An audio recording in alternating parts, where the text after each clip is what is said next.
Welcome to Group IPS series of webinars. My name is Yannick Vega, and I am very happy to be sharing with you some time and knowledge about CAPEX procurement. Today's content will be explained by Ivaila Petrova, and we will basically be presenting during 35-40 minutes and keeping 10 minutes at the end for your questions. So feel free to use the top right part of the screen where you have the chat, the questions, and the polls to interact with us. And we'll be very happy to keep some room for your questions and for dynamic polls so we can benefit from your experience and from your comments. I also take the opportunity to thank the Belgian Chamber of Commerce for the organization of this event. And also thank you all for your time. I hope you will enjoy it. Thank you. So now, Ivaila, you are one of the most knowledgeable people in IPS about CAPEX procurement. Can you please introduce yourself to the audience? Hello, everyone, and thank you for joining. It's a real pleasure to have this event today with you, and I hope that it will be useful for everyone. So, as Yannick kindly introduced me, I'm Ivaila Petrova. I have been in the company IPS for more than 12 years now.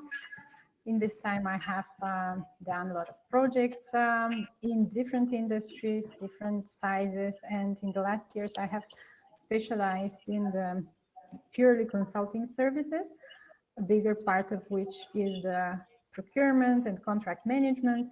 And this will be our main topic today.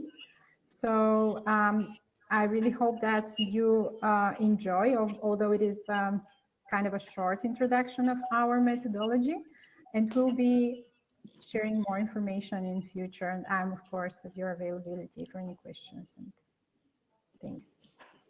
Thank you, Ivaila. So, Ivaila, based on your experience, how would you describe the main challenges in CAPEX procurement? Yeah, so in order to be able to face this methodology and procedures that we'll be speaking about later, it's important to understand what is the need for applying specific methodologies on a project.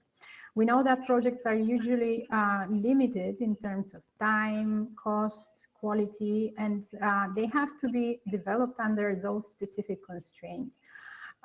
Therefore, there are certain things that in our experience may appear during the procurement and the execution of the project that may lead to deviations. So from our point of view, the main challenges that can be, for example, deviating us in terms of cost could be having to use or involve preferred suppliers or single source suppliers, which means that we don't have the possibility to open the selection to a wider group and have a competitive competition in this case.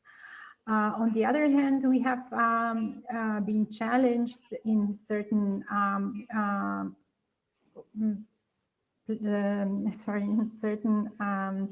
projects by the specific solutions or technologies that need to be procured, that need to be brought into the project, and that require specific knowledge of the suppliers that has to be brought to the project. So in that case, we have seen that the collaboration is the key, and the common work with those suppliers of technologies and solutions since the very beginning is of critical importance.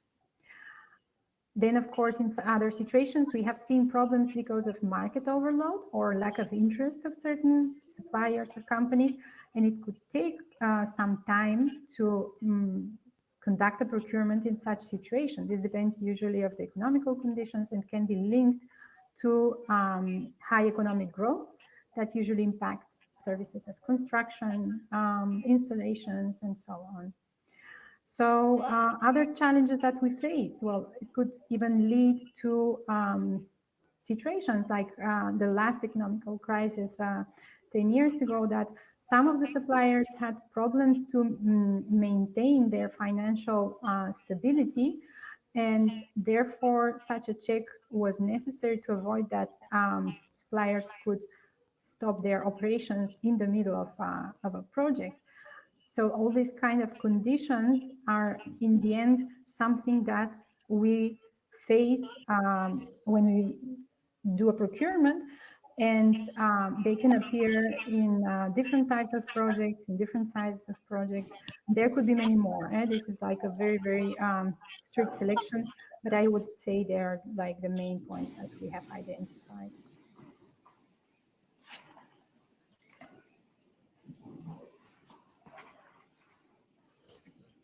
So I think it's something that we would also like our visitors today to share. Definitely. I think I lost the connection.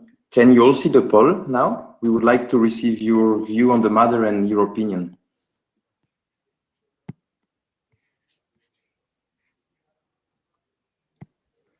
Yeah. Great. It's working. Thank you. Driving operational efficiency comes at the top.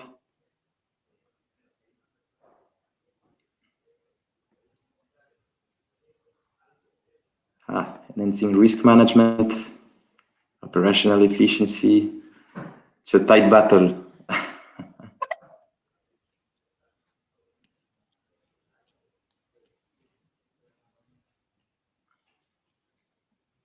Reducing cost, innovation, something it's other. Please feel free to mention it in the chat if you have other situations or ideas.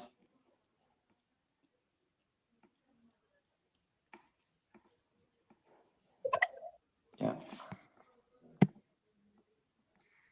Contract management issues. Thank you. What about COVID nowadays? Lack of specifications.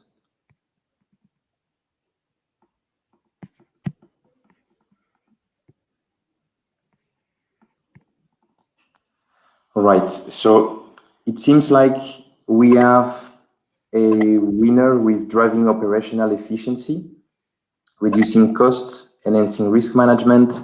Those three come on the top. Mm-hmm. Those are many challenges, right, Ivaila? But how would you advise to tackle them? Yeah, so there we go to the, let's say, main key points in our methodology and in very widespread procedures that are used for procurement. But for us, this is the keystone in the whole process, and we call it a procurement strategy.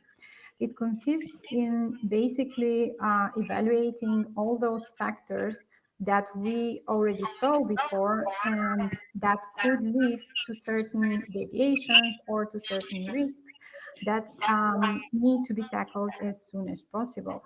And therefore, an evaluation of these factors is something that we need to do early in the project, where we already have certain idea of the scope of the project specifics, and we also need to challenge the external factors in that point of time.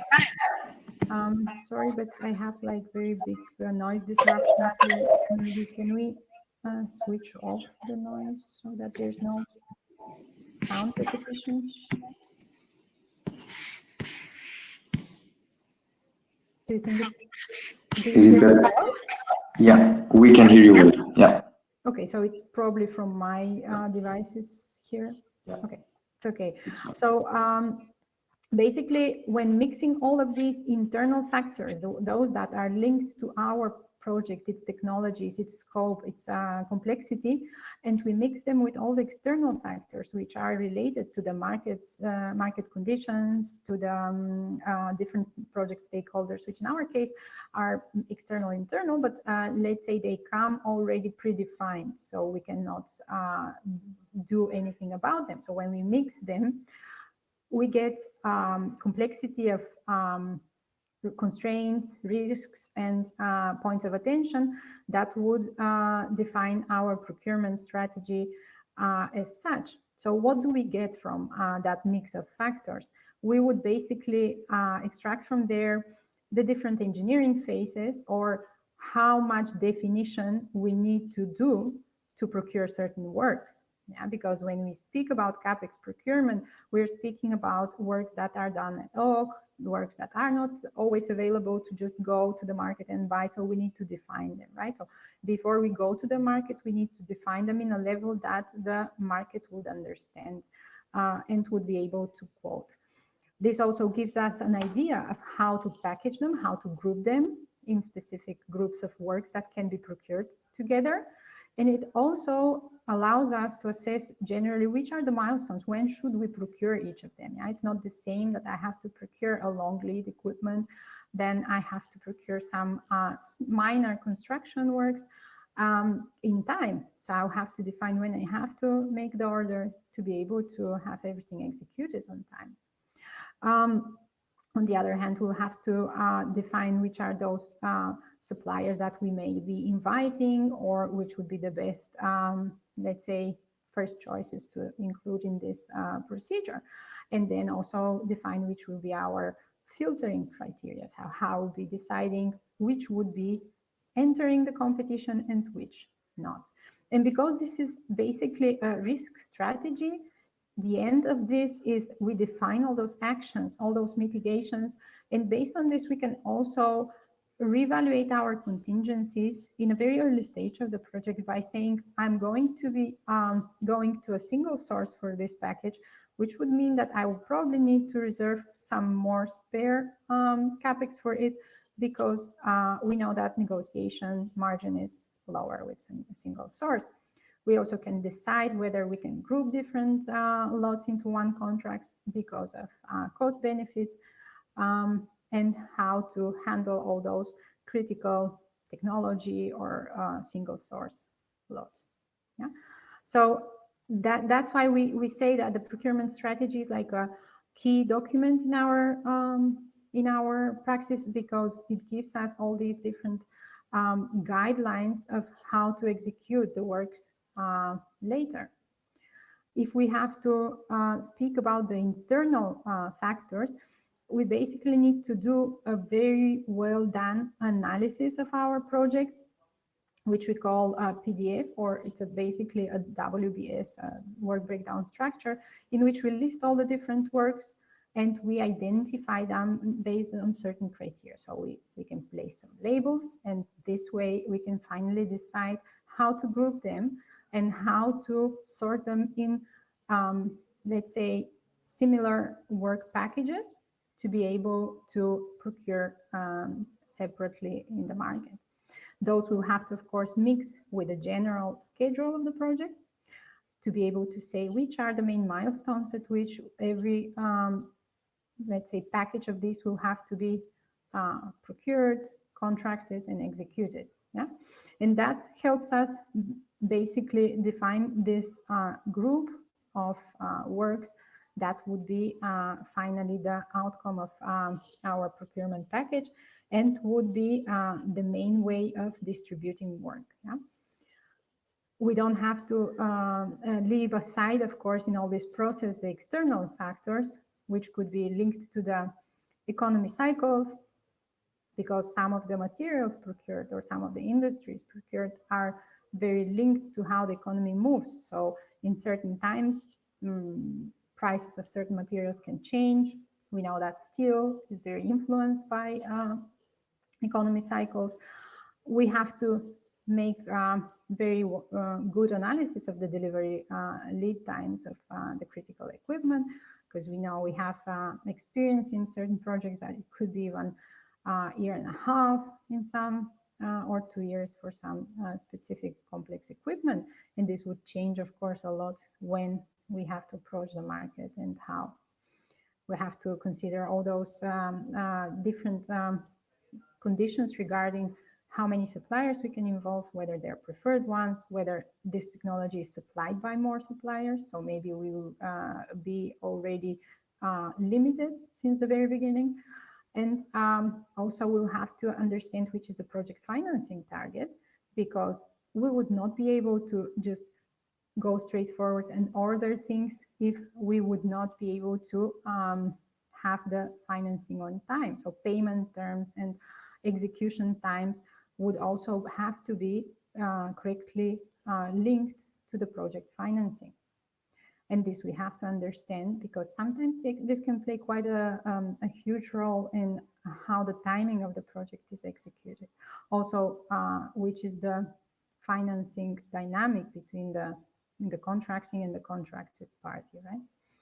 So these external factors will be complementing all our internal studies, so internal analysis, and therefore it is complete, let's say, analysis of everything that is surrounding a project and the whole ecosystem around the project.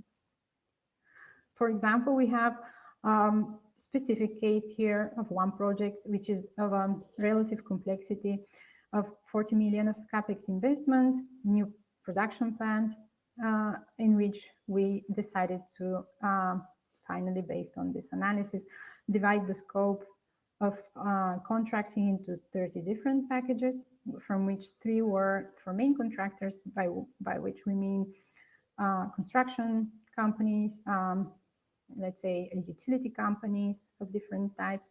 And then we had equipment suppliers of, let's say, critical equipment meaning technologies that are available by limited suppliers or that are essential and very critical for the project. And the rest were minor packages and smaller scope packages. Therefore, the average amount of a procurement package was of 2 million, but of course there were some packages of a lot higher and some of lower amount. The total execution time was 7 months for all these packages. It could be done even longer. It could be a bit challenging to do it shorter because all these packages would require certain negotiations and let's say schedule availability. So main risks that we faced in this case, which could be of course very common or could be very specific in other projects, were that some of these packages, especially technological ones, were single source.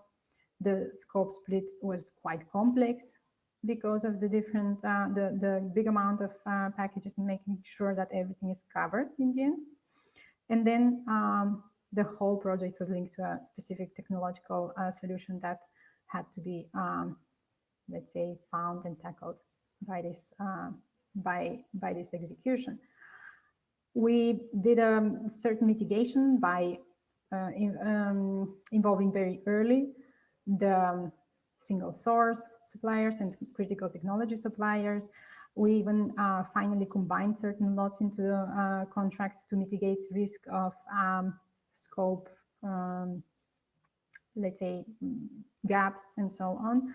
And some of the solutions were jointly developed since the very beginning, even before the procurement start. Yeah? So we'll speak about this a lot, but early involvement of suppliers for those kind of solutions is essential. And in such projects, we cannot imagine to just go and procure it on the go later on the project. And that's why such a solution had to be faced as early as possible. So this is just a very brief summary. Normally, this is a document that contains more information. It gives some guidelines for how to execute the works and how to do the next phases. And the most important thing is that because this is done in the stage of feasibility analysis, all those project preparation and project definition documents need to be approved by the decision-making parties on the project in this stage. So basically, we close this by approving the procurement strategy, which would be our guiding document later on. So basically, Ivaila, it sounds like you at this stage have reached an approved strategy. And then my next question is, can we start the sourcing of the different packages from now? Yeah, we first need to plan correctly the activities. Yeah, we can start the planning activities based on this, but we still have a little bit to go before we start what is the commonly known RFQ procedures or the actual inquiry of suppliers. Yeah. By this we mean that before we initiate the actual works, we have to start preparing a bit our workload and know well how long and how work intensive the different procurement works will be in time.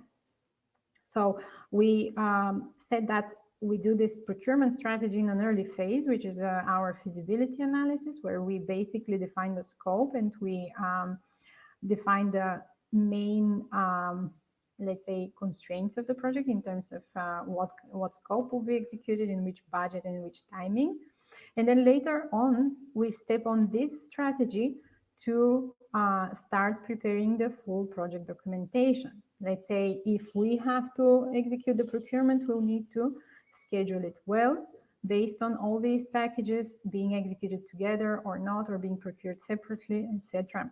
And we mainly need to prepare the procurement documentation based on what was decided in this procurement strategy regarding how detailed the definition of each of these works should be. So if it was decided that the definition would be just functional, conceptual definition, then we need a little time to go and we prepare the documents and we contact suppliers. But if we decided that we need to do a detailed engineering to be able to contact and approach suppliers, then we'll need to do a bit more than that to execute the procurement. Yeah. So therefore, the first steps to do after we have a strategy and we have approved plan for project execution is to create a schedule and to define these documents that will be shared with the suppliers to explain correctly the scope and conditions. And then we can start the execution of the procurement, so that when we want to actually execute the works, which we call realization phase, we can have the contracts placed on time, and then we continue by following up on those contracts and conditions, doing a purchase to pay activities, and following up on all the payments and cash flow of the project.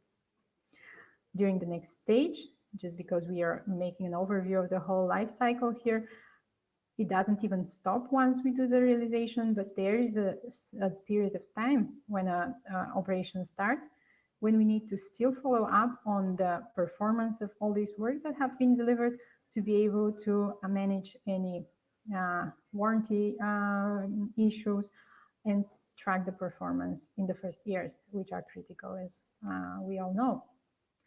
So therefore, there is still a little bit to do, and when we plan procurement, we usually have to visualize the whole process of tasks that are included in the procurement of even one package. Yeah, we said that we first build a strategy, and then for each package that we have defined, we'll need to set those terms and conditions, scope descriptions, and design documents to be able to go and contact those different suppliers from which we would request information to decide whether they are compatible or not, or even if they're interested or not to offer a solution.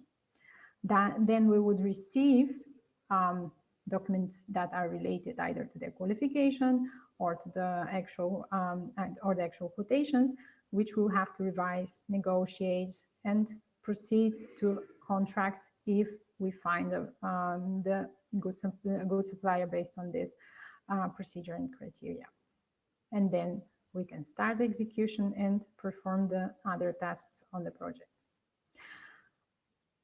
This here explains the actual real process, which is a bit more extensive and is related to a huge information and document exchange, as you can see here in each milestone of the process. It's just so you see that that it is really complex, and it's very important to follow all the different steps and generate the different documents that allow us to communicate correctly with the suppliers involved. But we'll not go into detail today. We'll be sharing more details in an ebook that we'll publish soon, and which will give you this kind of information and also all the rest that we are seeing today.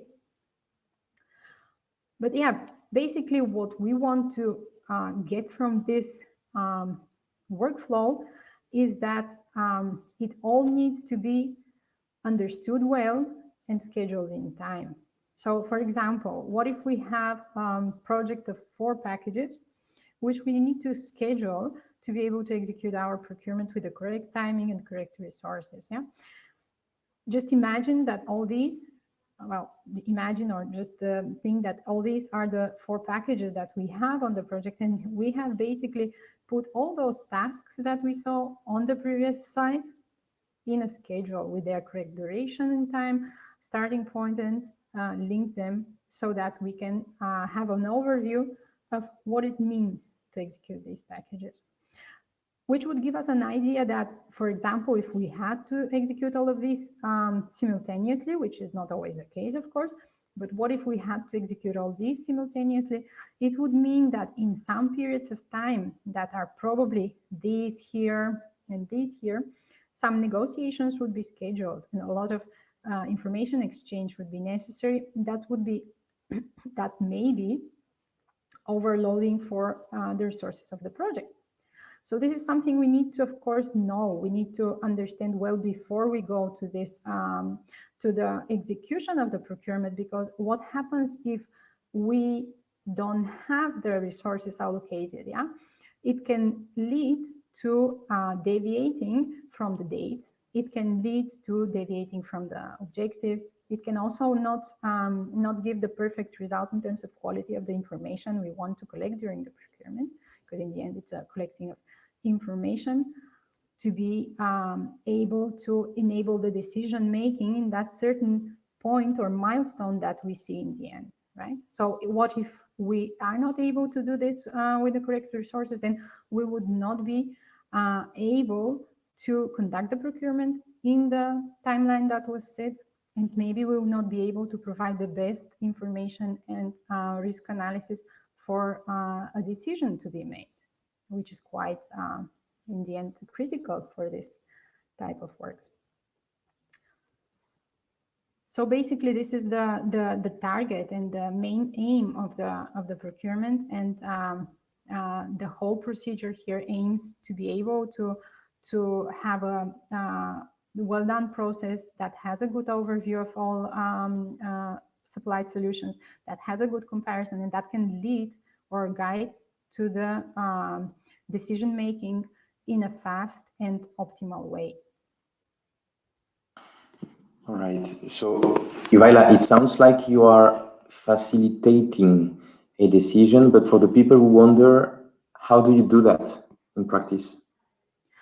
The decision making is, of course, one of the most difficult things, and in general in project management and in management at all. But in procurement, it is especially hard because we are speaking of assigning big amount of funds to companies. Let's say we are buying for sometimes more than 10 million. Yeah? So it's a one purchase for a big amount of money. We have to facilitate this decision. And how do we do this? Well, first, conducting this procurement process in the best and most optimal way, having the timeline met, having all these different communication executed correctly and documented correctly, so that we can at the end know all the possibilities there on the market, compare them correctly, and conduct a risk analysis of which is the most critical points. For example, if we have received 3 different offers, which are the critical points in each of them? Yeah, this is something we will be tackling in the whole process. Like if there is something missing, what do we do? Do we cover it? Do we state clearly it's not covered? This is usually tackled, but in the end, there's, let's say, a common understanding of the critical conditions of each contract or of the risks of each of those offers that we have to put together and understand in an objective and clear way in between each other. Yeah, there is no offer that would meet 100% our expectations. That would be unrealistic to expect. There will always be solutions that are compromising something, but we have to make a decent decision to be able to go further. Therefore, we need to know all those risks that are related to making one or the other, to deciding for one or for the other. For this, we need to analyze well how far the scope has been covered, how far the other terms are covered or not covered, and which could be the remaining risks of each of these packages being contracted. Yeah. Then we usually use a multi-criteria matrix that would allow us to align the process of selection together with our customer, with the decision maker and procurement manager in this case. And this is something that we need to settle and we need to align since the very beginning of the project. We cannot do this in the last moment and say, let's put this and that conditions as most important ones. It is important to have this understanding, sometimes even to inform our suppliers upfront, which will be our decision guiding criteria. So sometimes it is the technological solutions, and it is good to inform the companies competing so that they can give the best of themselves, of their experience for this for these offers. Sometimes we don't need to share this information up front, but it will need to be aligned between all the project members so that after we have received all these proposals, we can say clearly, this one is matching and this one is matching less, right? Usually, which would be the main criteria, right? So I have done quite a lot. It's not that every time it's a completely new story, but it is important to understand, like if, for example, the timing, the execution in time is my biggest concern, maybe I'll give it a score of 50 over 100, while all the other conditions will have to be split between all those 50% that are left, so that I can clearly set the priority here and say that those that match the timing perfectly would be the one leading in this scoring, right? So by classifying and by applying the same criteria, we are able to reach a decision that we are all confident about. And as I said, there is no perfect offer. There is no perfect match. We need to be always aware which is the remaining risk, and this we have to always cover, right? So if we make the solution of the best winner, there's still something to be aware about. If we make the solution of the second one in the competition, doesn't matter. We just have to be aware of what associated risks there are so that we can cover them. Yeah, because there will be more risks if we take the second one instead of the first one, of course. We need to be aware of that. So we've reached, Ivaila, the point where we have selected a supplier, right? Is this mission accomplished? No, that's by far not accomplished. And procurement is, as we said, a process that needs to extend through the whole life cycle of the project. And especially in this case, there's a contract to be signed. Even if we have selected the supplier, we still need to contract, purchase order, and everything else to go on. So how do we do it? How do we usually manage not to extend it too much in time? Well, first and most important is that we start by, let's say, discussing the contract form since the very beginning of the project, or since the very beginning of our approach to the potential suppliers. Yeah, so that we have enough time to discuss all these conditions and all these terms during the negotiations, and we don't have to start the whole negotiation process once we have identified a supplier. So because the acceptance or the alignment on the negotiation of all these terms would give us the evaluation of the different suppliers. So we need to still make sure that the contract is signed and that it is perfectly clear for everyone. Something very important, because we are speaking about CAPEX procurement, and CAPEX procurement is usually linked to solutions that are not completely off the shelf. They may mostly need to be negotiated during long scope negotiations and need to be clarified during long time. That's why the prevalence of the particular terms in such contracts over the general terms is important to not only understand, but to cover during these negotiations. What does it mean? It means that General terms is what we would usually have as attachment to any purchase order done. But then we have a huge amount, maybe 90% of particular terms which would be describing how do we work together, when, how do we pay, how do we accept the works, how do we control the works, how do we communicate. Yeah?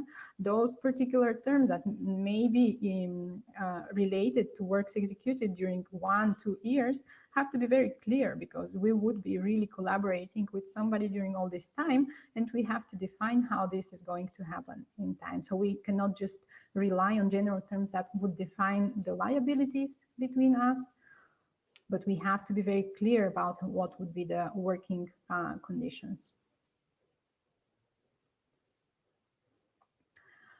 And then, of course, once we have contracted, we still have a long way to go.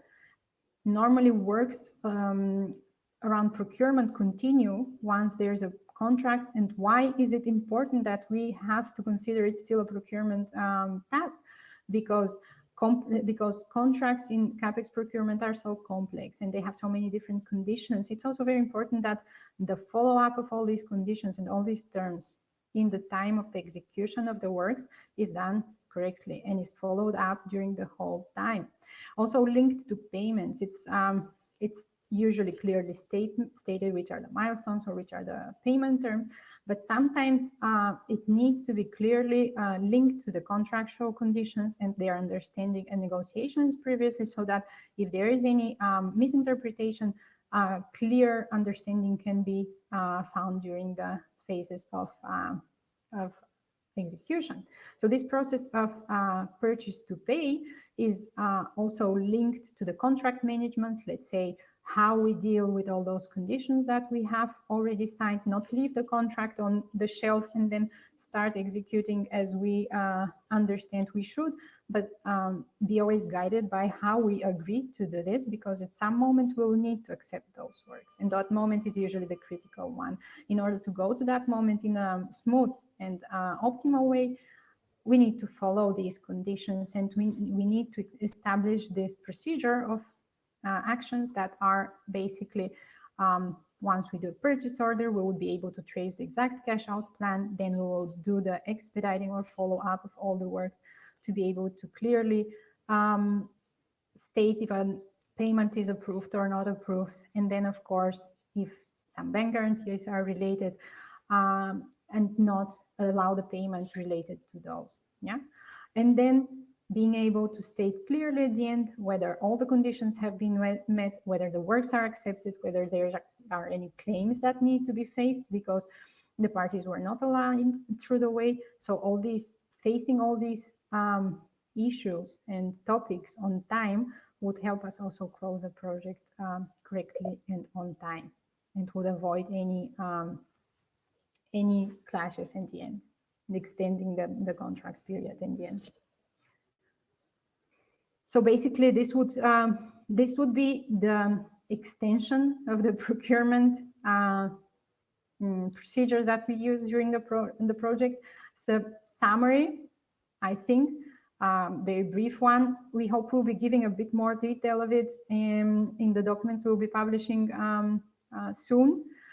But I think it also gives a good overview of those processes that we consider critical in CAPEX procurement.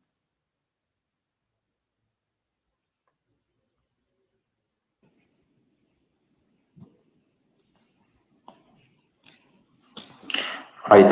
Thank you, Ivaila. So you've been doing it for many years, right? And at Group IPS, we've been doing it for almost 30 years. We have a methodology, and this is fine. But I would like to ask you if anything has ever changed along the years in the way that you are conducting procurement. Has it evolved? What did you notice, or what do you notice? Yeah, procurement procedures, as any other project management procedures, have been evolving in time. And let's say there are certain things that we are noticing in the long run happening during the years. as also in project management, lean methods are appearing, and they are more and more important for new projects. Why? Because we are speaking about a lot of projects that are linked to new technologies, innovative solutions. And with those, we said our basic strategy would be always to involve the suppliers as soon in the project process as possible. Yeah, it doesn't mean that we'll create the strategy, plan everything perfectly, and then go to the suppliers. Sometimes we'll need to involve them even before we have the strategy, and we'll need to work hand in hand to be able to ensure the solution. And this is a major trend that is actually related to all those new technologies, solutions, and also fast track methods, so that the business objectives are linked to this whole project and to this whole process without putting too many processes when the target is actually different. This is a major trend. Then, of course, because of everything that we saw last year and we are still seeing, we have been noticing another very important trend, which is how to enhance the operations, how to secure local presence of suppliers because of the big disruptions that were produced last year due to closing of borders, stopping of communications, etc. And therefore, there has been an important shift in these months. We don't know if this will continue, but for sure there has been certain trends to enhancing operational efficiency rather than always reducing costs, right? So reducing costs has been always understood as the main target of procurement, but lately we are seeing that either by bringing innovative solutions for which we cannot put a strict cost constraint, or by bringing giving importance to the operational efficiency, this is reducing its importance and things are slowly shifting. So we are probably facing a new era in procurement that we'll be seeing later. Absolutely. And I am sure that each of you has had its own experiences along the time. We have, Ivaila, a good result of the main added values of procurement that people are looking at today. So we have reducing cost, which comes in the first place, enhancing risk management and driving operational efficiency, which are coming next, introducing new products and services, innovation, digital transformation, and some other ideas. How would you classify those things yourself? How would you classify that? Yeah, I would like to bring here a study that is usually published by Deloitte every year, and it is a questionnaire submitted to a lot of chief procurement officers around the world. And it's interesting that last year there was a shift in trend, which was not so common before. As you can see here, for example, driving operational efficiency was evaluated as the main driver of procurement, while it had always been reducing costs, as I said, and that's like the main identification of procurement. Of course, we should only see this as a temporary trend for the moment. It's a temporary occurrence for the moment, but I cannot say this is not going to be a trend, because as I said, we are seeing that how digital transformation and innovation are also pulling from those points of interest, procurement in different directions, as well as also operational efficiency is one of the main factors. So should we actually start thinking that reducing cost is not the main purpose of procurement? It's more being able to evaluate the world that surrounds us and being able to adapt to those transformations and innovations that are required, and also to enhance operations by being as lean in procurement as possible. Great. I think we are on time for 5-minute Q&A. I see many questions in the chat, Ivaila, so if that's convenient for you, let's have a look at the chat. We have one question, which is, when do you advise to do the full pre-qualification of suppliers from safety point of view?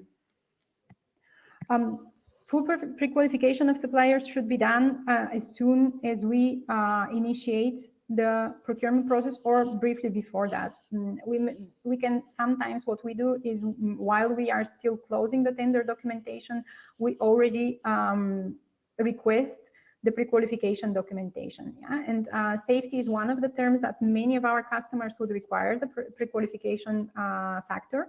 Others would be quality, so quality certificates. Others would be experience, and others would be financial stability, of course. But I would usually what we do is we pack all together and we qualify the suppliers based on the minimum terms that we have defined with our customers in that period. So it would be either at the very start of the process or just before that, so we can assure that once we have the full package documentation, we can just share it with the filtered suppliers.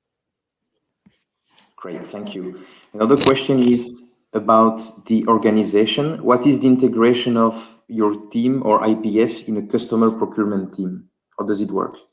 It's flexible, I would say, because we have projects of so many different ranges. The one I just explained in this presentation is, let's say, a big project that's complex. We have a complex organization anyway.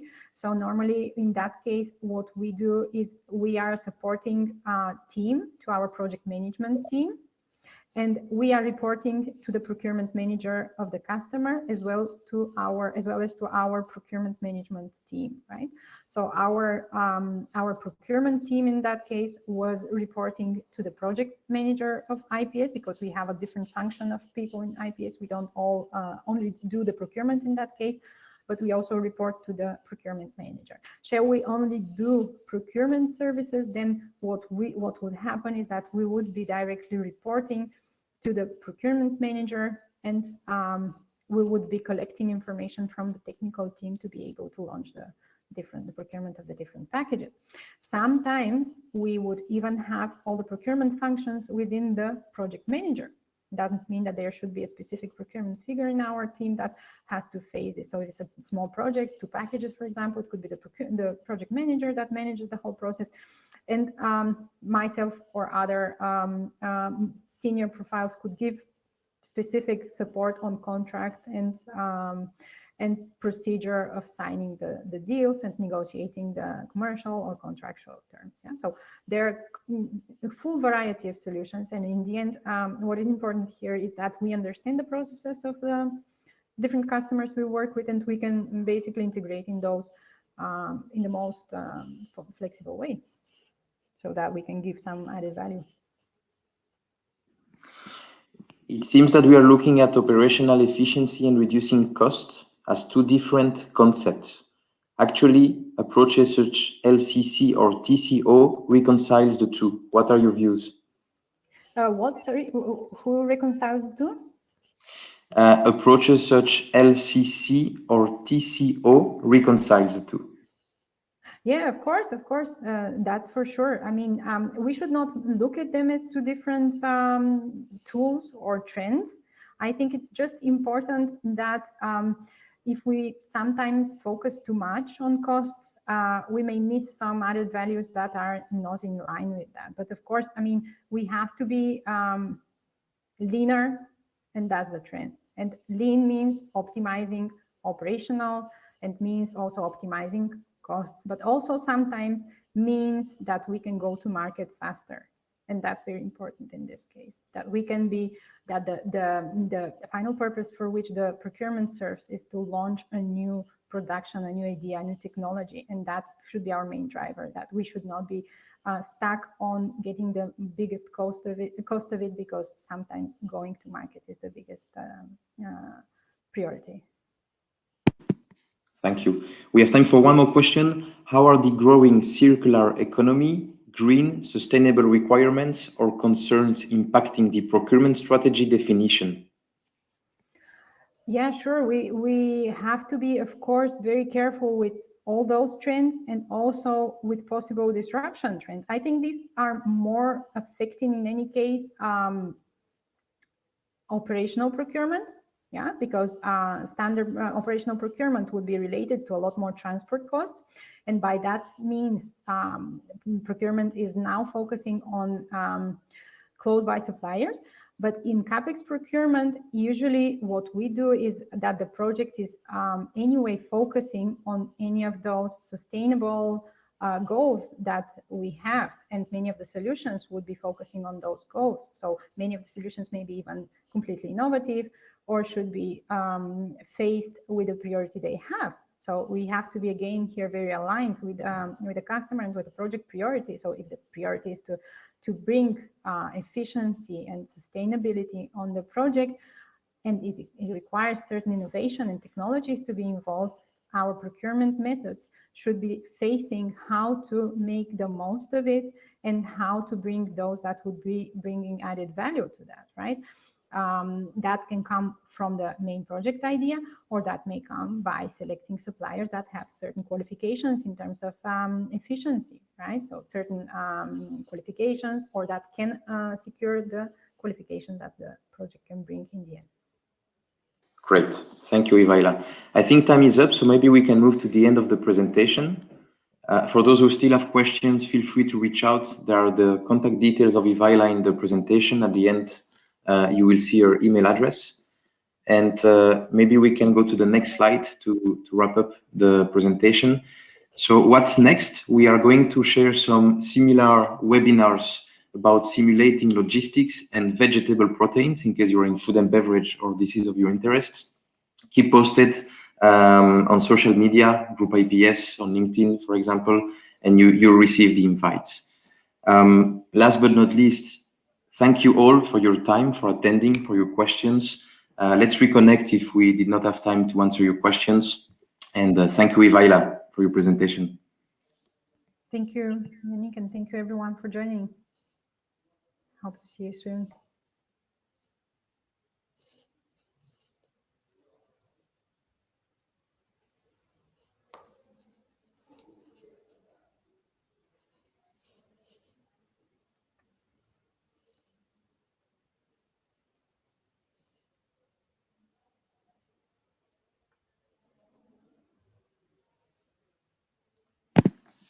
Thank you all for your messages. Take care.